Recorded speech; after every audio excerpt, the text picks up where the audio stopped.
құрметті ұстаздар қауымы, төл мерекелеріңіз құтты болсын.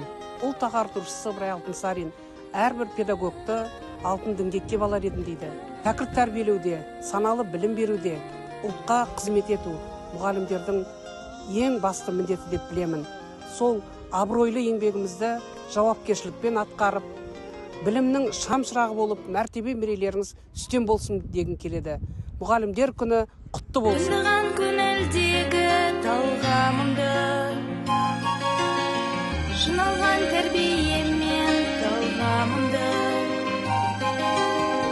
өмірдің маған сыйы деп білемін. Өзіңдей жанға шәкірт болғанымды, талпынған балапан ем ұядағы,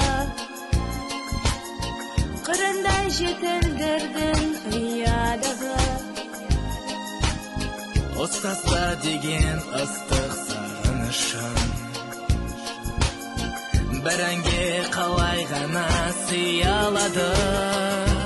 Ұстазым менің қамқорым едің, баулаған осы өнерге жүрегім дархан, өзімнің арқан, биікке шықсам егерде.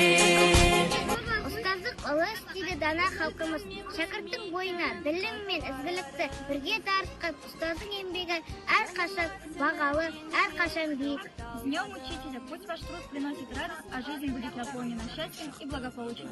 Thank you for helping and supporting us. And we make hard working and